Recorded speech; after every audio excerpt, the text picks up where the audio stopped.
गांव के चबूतरे पर अलाव नाचता है। उसकी रोशनी उत्सुक बच्चों के चेहरों को रंगती है, क्योंकि बाबा अपनी कहानी शुरू करते हैं। उसकी आवाज धीमी हो जाती है, एक डरावना वर्णन बुनते हुए।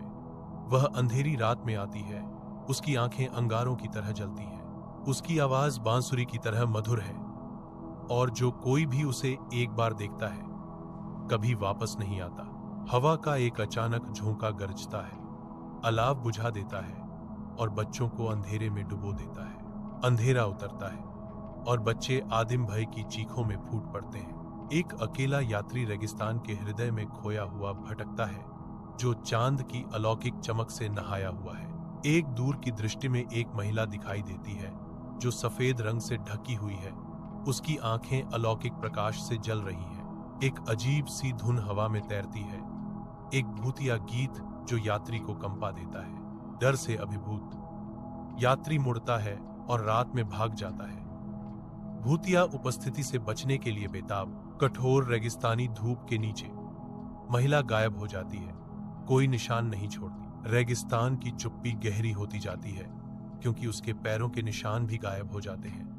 रेत अपनी अछूती स्थिति में लौट आती है।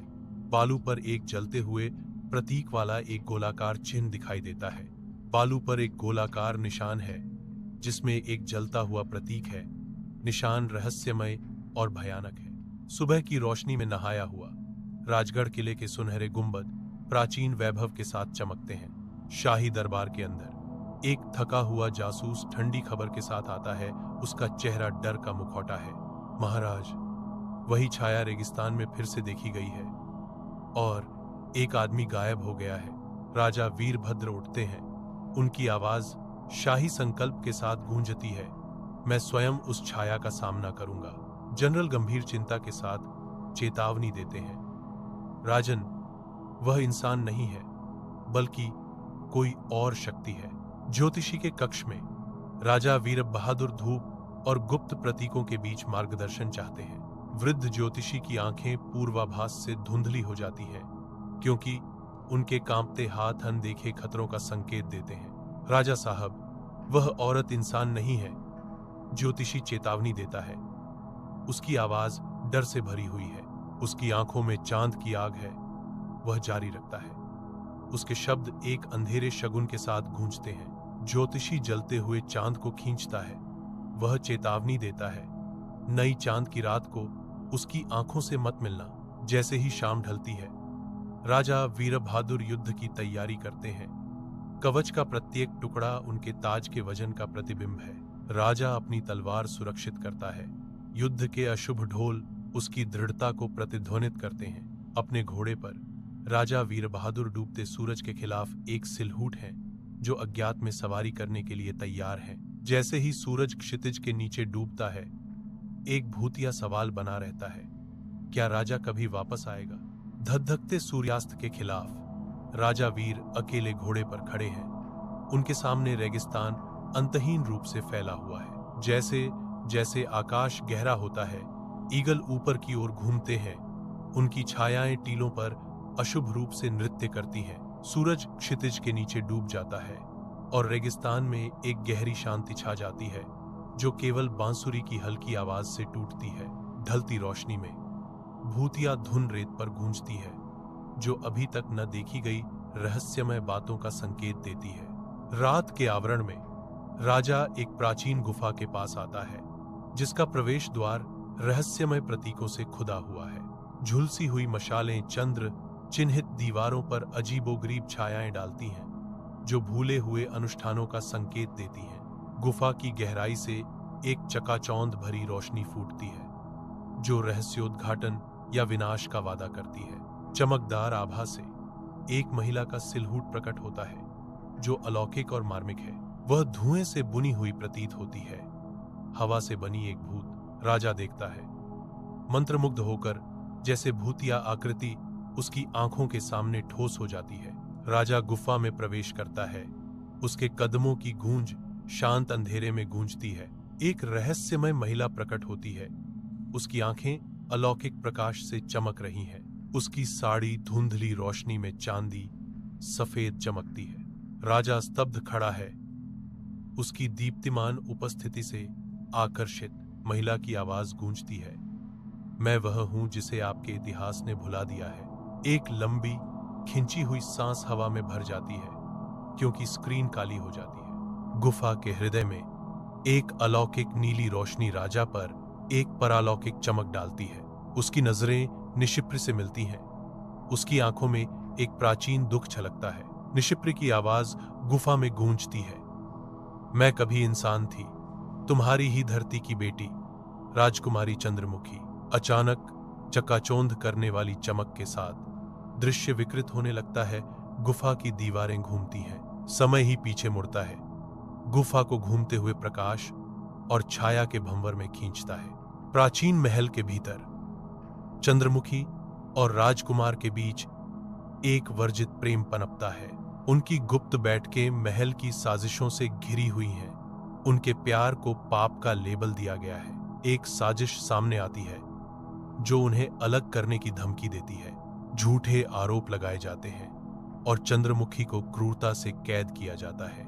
उन्होंने मुझे चांदनी रात में शाप दिया, कहा कि मेरी आत्मा कभी मुक्त नहीं होगी। जादूगर अपने हाथ फैलाता है, अंधेरे जंगल के दिल में मंत्र पढ़ता है। चंद्रमुखी चिल्लाती है क्योंकि उसकी आंखें एक भयानक चमक से प्रज्वलित होती हैं। आज से तुम रात की छाया बन जाओगे, जो भी तुम्हें देखेगा उसका दिल जल जाएगा। रूपांतरित रात्रि परी धीरे से राजा के पास आती है। अब मैं वह नहीं रहा जो मैं था, लेकिन अगर आप चाहें तो आप मुझे फिर से रोशनी दे सकते हैं। चांदनी रात के नीचे राजा वीर गुफा से प्रकट होते हैं। उनके चेहरे पर उनकी यात्रा की थकान झलक रही है। निशिप्र की रूह कंपा देने वाली धुन हवा में गूंजती है।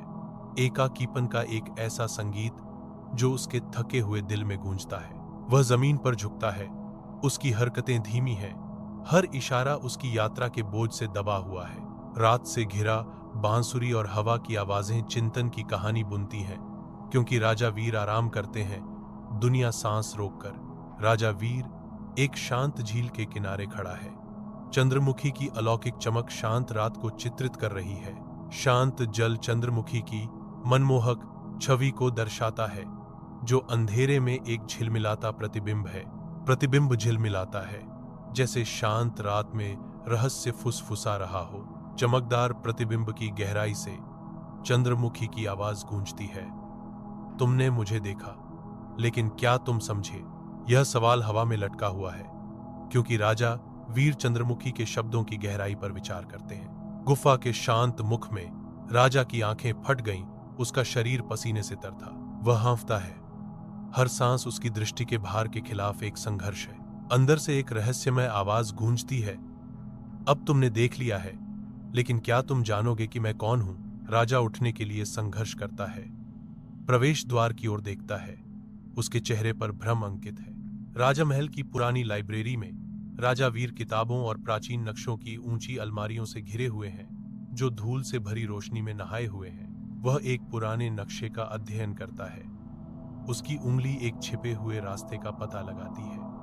उसकी आंखों में प्रत्याशा की एक झलक। हाथ में मशाल लिए राजा वीर सावधानीपूर्वक दरवाजे के पीछे की दीवार की जांच करते हैं, एक अदृश्य प्रवेश द्वार की तलाश में। हताशा उसके चेहरे पर छा जाती है, क्योंकि वह घोषणा करता है, यह महल के नीचे का हिस्सा है, लेकिन यहाँ कोई दरवाजा नहीं है। राजा वीर का दृढ़ संकल्प मजबूत होता है। महल के रहस्यों को उजागर करने का उनका दृढ़ संकल्प और मजबूत होता जा रहा है। राजा वीर गुप्त तहखाने में प्रवेश करता है।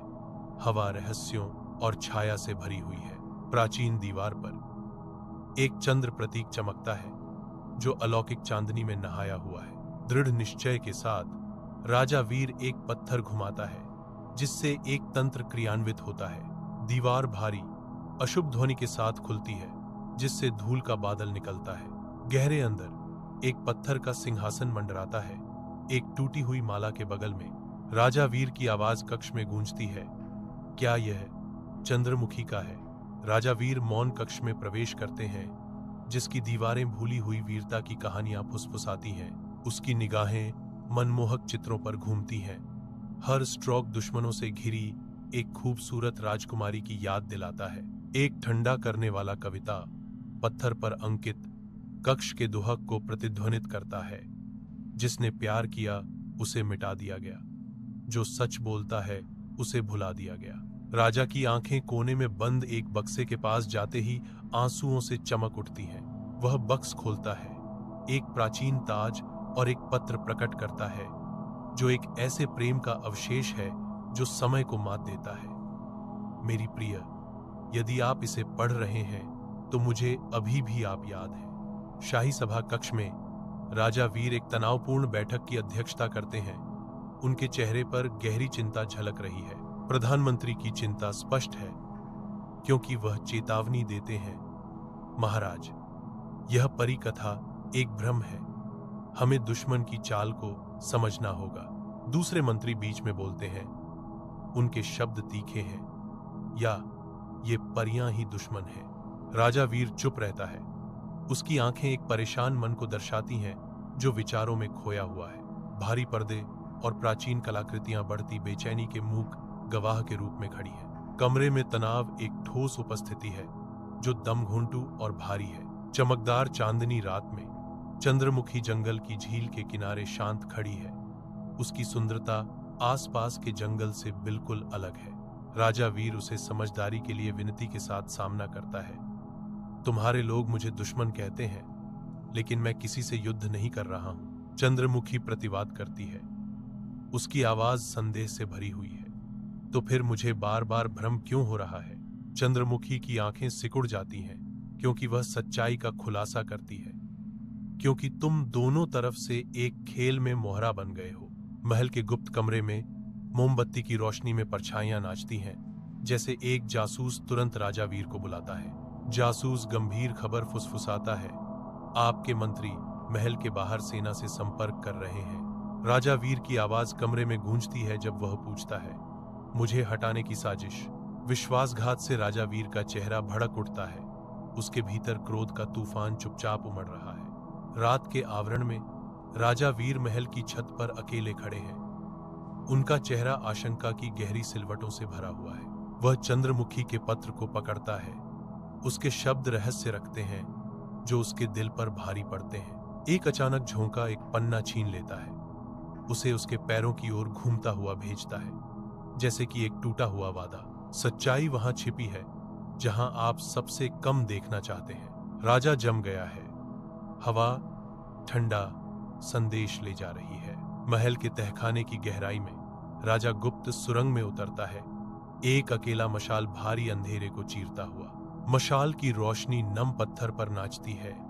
दीवार पर उकेरा गया एक प्राचीन चंद्रमा प्रतीक प्रकट करती है। महाराज, यह वह दर्पण है जो सच्चे चेहरे को दर्शाता है, चंद्र दर्पण। राजा चांद दर्पण में झांकता है। उसका दिल धड़क रहा है। दर्पण के प्रतिबिंब में चंद्रमुखी प्रकट होती है, जो शाही पोशाक में कैद एक अलौकिक दृष्टि है। राजा के होंठों से एक आह निकलती है। उनकी आवाज अविश्वास और दहशत से कांपती है। यह रानी की पोशाक है। गुप्त कक्ष की धुंधली रोशनी में राजा एक गुप्त द्वार का अनावरण करता है, जिसका अस्तित्व युगों से छिपा हुआ था। दीवार के पीछे भूली हुई दस्तावेजों और प्राचीन मोहरों का एक संग्रह अप्रभावित पड़ा है, जो लंबे समय से दबे रहस्यों का संकेत देता है। एक पुराने कागज से एक चौंकाने वाला खुलासा होता है, जिसे तुम राक्षसी मानते हो, वह तुम्हारे ही वंश की विरासत है।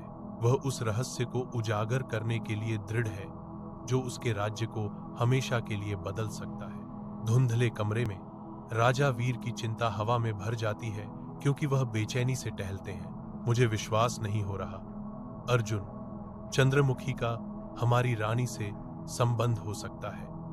राजा वीर के शब्द अविश्वास के साथ गूंजते हैं। अर्जुन ध्यान से सुनता है। उसका भाव एक मुखौटा है, क्योंकि राजा अपनी आशंकाओं को व्यक्त करता है। जो आप देखते हैं वह हमेशा सच नहीं होता, राजन। एक रहस्यमय प्रतिक्रिया हवा में लटकी हुई है, जो छिपी हुई गहराइयों का संकेत देती है। रात के आवरण में एक नकाबपोश आदमी सैनिकों के साथ सोना का आदान प्रदान करता है। उनके आंकड़े आसन्न महल के खिलाफ स्पष्ट है। सैनिकों ने लालच से सिक्के स्वीकार किए। उनकी आंखें धुंधली रोशनी में लालच से चमक रही थी।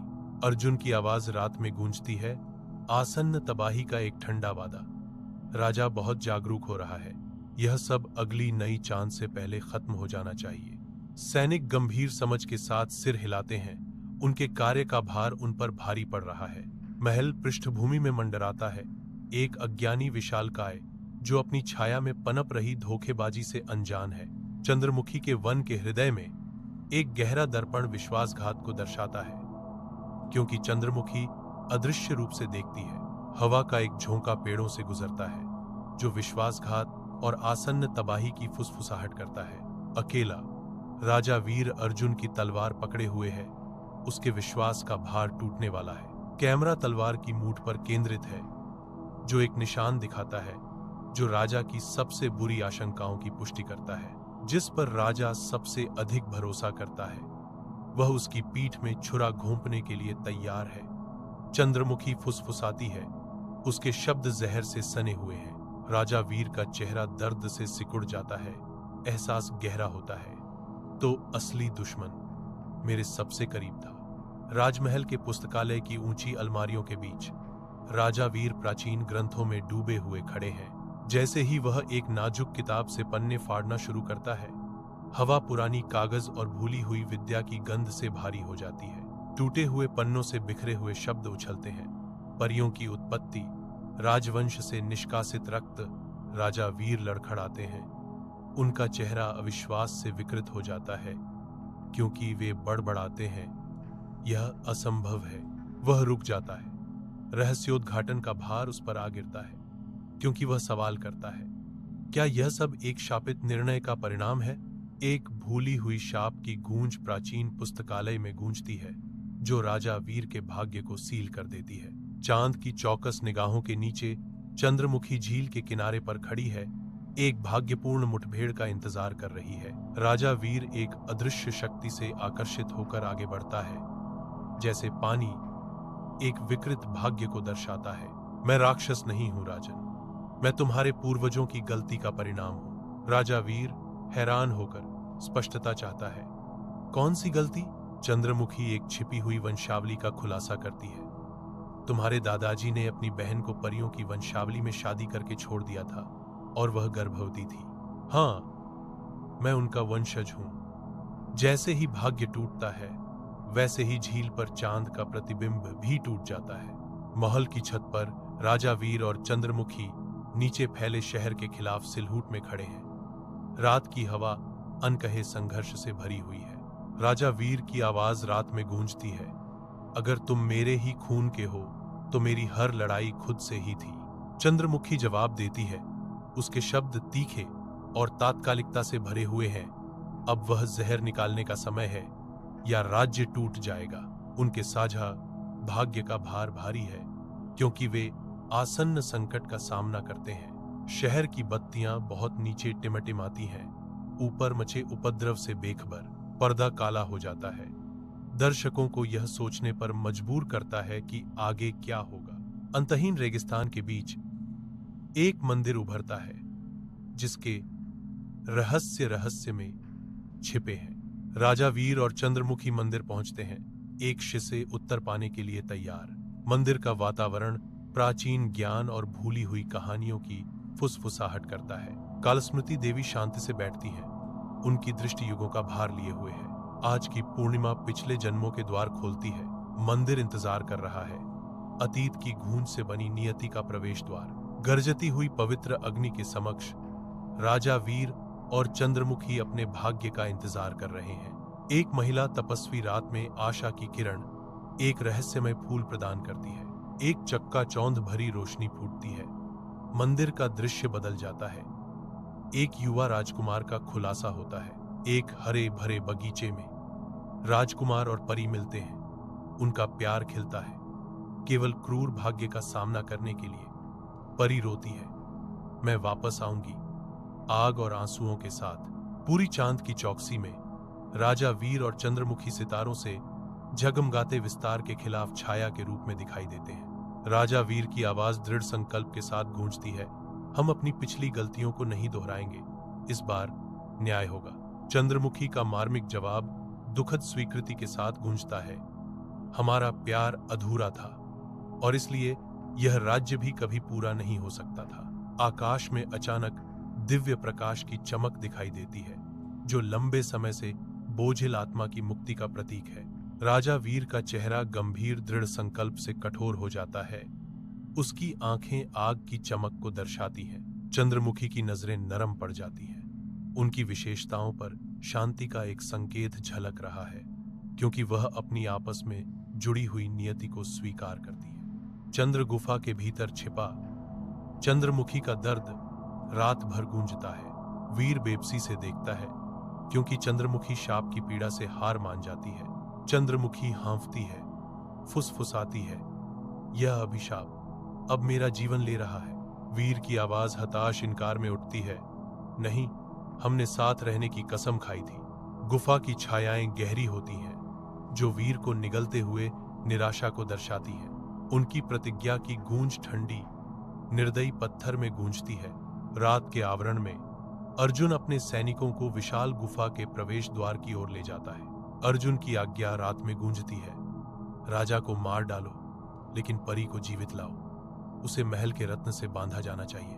मशालें टिमटिमाती हैं, लंबी परछाइयां डालती हैं। जैसे सैनिक आगे बढ़ते हैं, उनकी आंखें गंभीर दृढ़ संकल्प के साथ चमकती हैं। गुफा मंडराती है, एक खुला मुख जो अपने भीतर खतरे और रहस्यों का वादा करता है। अर्जुन के क्रूर आदेशों का पालन करते हुए सैनिक आगे बढ़ते हैं, अंधेरे में गायब हो जाते हैं। गुफा के हृदय में चंद्रमुखी बलिदान वेदी पर खड़ी है। उसकी आवाज प्राचीन शक्ति के साथ गूंज रही है। जैसे ही अंतिम मंत्र उसके होठों से निकलता है, एक नीली लौ प्रज्वलित होती है, जो उसके संकल्प को उजागर करती है। इस शरीर का अंत मेरी आत्मा की शुरुआत है। अपने अंतिम क्षणों में चंद्रमुखी वीर की बाहों में मर जाती है। वीर का चेहरा शांत रहता है, क्योंकि वह चंद्रमुखी को गोद में लिए हुए है। उसकी जीवन शक्ति अब उसमें बहती हुई एक उज्जवल रेखा है। चंद्रमुखी, हम अलग नहीं हुए हैं, तुम अब मेरे अंदर हो। तारे टिमटिमाते हैं, उनके शाश्वत बंधन के साक्षी।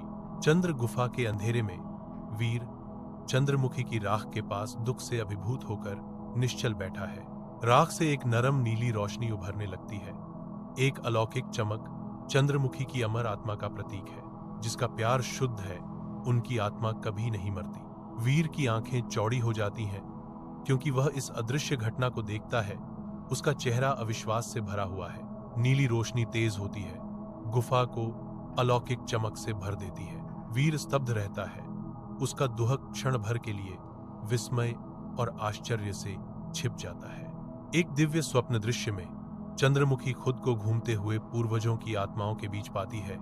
उनके रूप चांदनी की तरह चमकते हैं। ईथर विमान जीवंत रोशनी और रंगों से स्पंदित होता है। दिव्य भव्यता का तमाशा। आत्माएं घोषणा करती हैं, तुम अब केवल प्रेम नहीं हो, तुम शक्ति हो, तुम आग हो। चंद्रमुखी के माथे पर एक नीला चांद का प्रतीक दिखाई देता है, जो उसकी नई शक्ति का प्रतीक है।